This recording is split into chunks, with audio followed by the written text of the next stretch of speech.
nor does he requite us according to our crimes.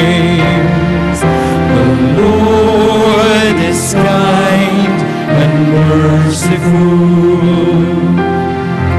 As far as the east is from the west, so far as he put our transgressions from us. As a father has compassion on his children, so the Lord has compassion on those who fear him. The Lord is kind and merciful. The Lord is kind and merciful.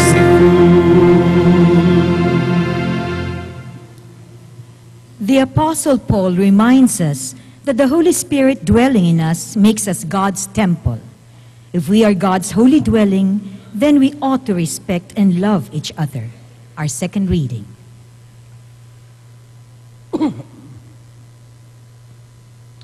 A reading from the letter of St. Paul to the Corinthians.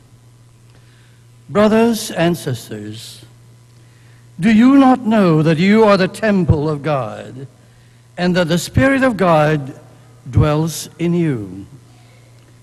If anyone destroys God's temple, God will destroy that person, for the temple of God, which you are, is holy.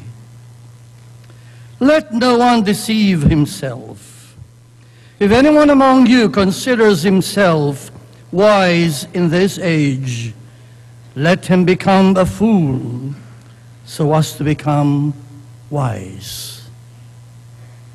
For the wisdom of this world is foolishness in the eyes of God, for it is written, God catches the wise in their own races. And again, the Lord knows the thoughts of the wise, that they are vain. So let no one boast about human beings, for everything belongs to you. Paul, or Apollos, or Cephas, or the world, or life, or death, or the present, or the future. All belong to you, and to you to Christ, and Christ to God. The word of the Lord. Thanks be to God. Please all rise to give glory and honor to the Holy Gospel. Hallelujah, hallelujah. Hallelujah,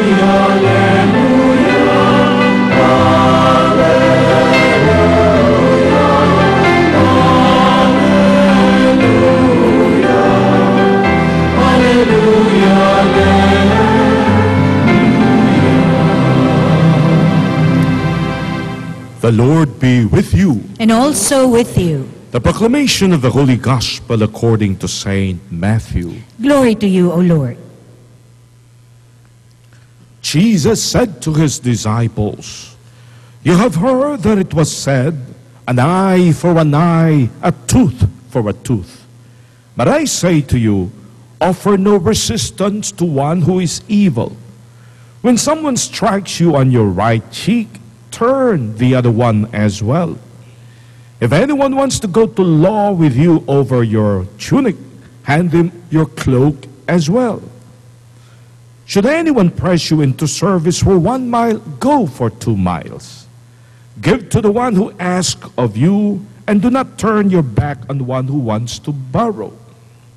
You have heard that it was said, You shall love your neighbor and hate your enemy.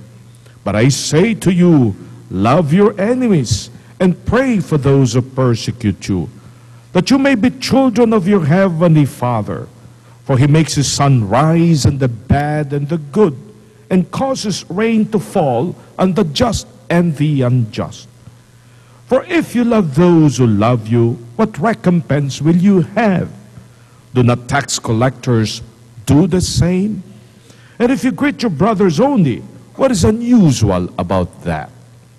Do not pagans do as much the same? So be perfect just as your heavenly Father is perfect. The Gospel of the Lord. Praise to you, Lord Jesus Christ.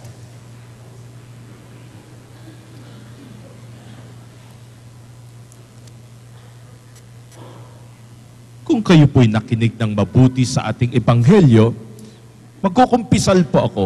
Ito ho yung mga parte ng ebanghelyo na parang ayaw mo nang basahin.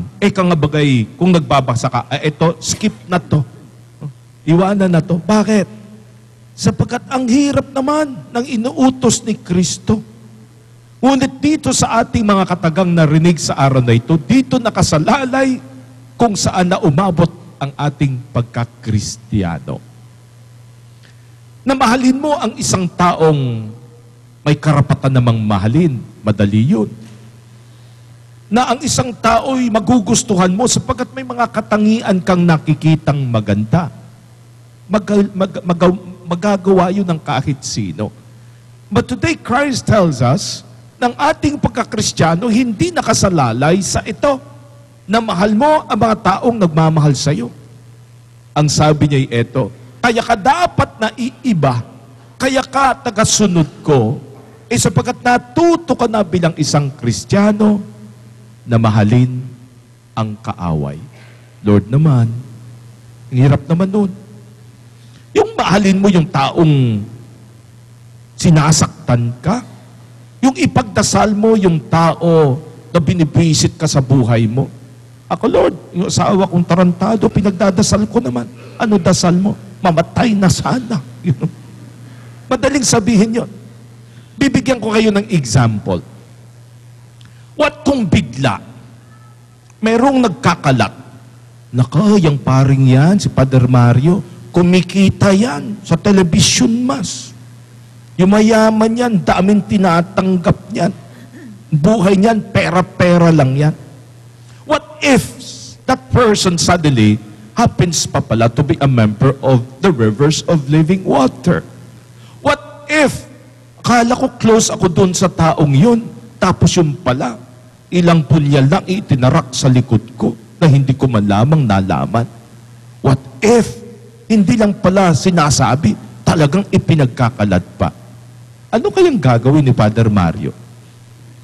Yun ang magandang pagkakataon na masarap manapak ng taong iba. Di ba?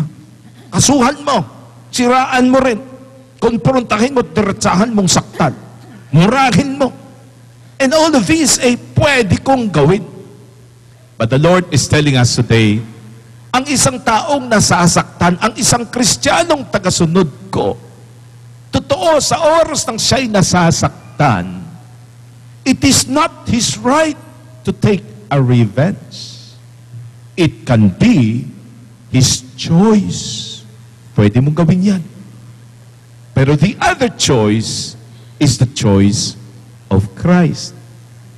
Sa natural na pamamaraan, pipiliin ng tao, abay, siraulo ka pang hindi ka balikan mo. Pag hindi mo rin saktan. Huwag kang magpapamartir. Yung mga martir, binabaril yan sa bagong bayan. Hindi na uso yun. The choice one can make is to say, a tooth for a tooth, an eye for an eye. But today Christ tells us, you want to be my follower? Choose the way I have chosen. At ano po yan?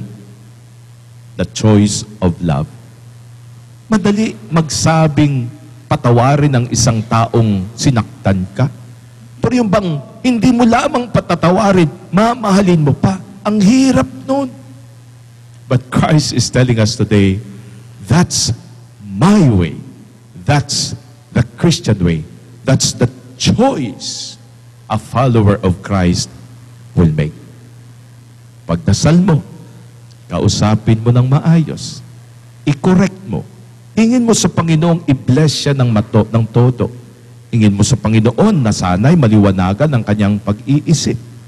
Hingin mo sa Panginoon, ang siguro kailangan na rin pareho kayo matutong magpakumbaba at aminin ko ano man ang kahinaan so that you can both move forward. These are choices a Christian must make in a world where violence is the name of the game. Where the world says, balikan mo. Sorry for the word, lintik lang ang walang ganti. Ganun ang salita ng mundo. But Christ says today, what will make you different from the rest of the pagan world? Anong kaibahan mo sa iba kung mahal mo lamang ang nagmamahal sa iyo? Today, we ask the Lord for that great gift. No wonder sinabi niya, be perfected as your Heavenly Father is perfect. Pag umabot na sa punto kung saan ang isang tao hindi lamang kayang patawarin ang isang nagkasala sa kanya, kundi mahalin pa, you have become your Father in heaven who makes the rain to fall both on the just and the unjust. We ask for that grace. It is a very special one. It is the grace that makes John Paul II reach out to one who almost killed him and say, I forgive, I pray for you. It is what we dream to have one day in our hearts. Amen. Bago po natin tapusin ang ating ebanghelyo, meron lamang po akong i-announce na importante po sa lahat. Nang last 2 weeks ago, ni-request po natin ang mga nanonood sa atin sa telebisyon, ito po bang ating ginagawa, ating po bang ipagpatuloy? Kayo ba'y nabibless nito? Sapagkat nagkakaroon ng mga reprogramming at hindi na natin alam kung saan tayo dadalhin. Alam niyo po, sobra po kaming natuwa sa reaksyon ng mga tao. Ang hawak ko po is the compilation ng lahat ng text messages, ng emails, yung iba dumarating pa. Hindi na po namin sinama ang Facebook. Bakit? Ito pong kapal na to, ito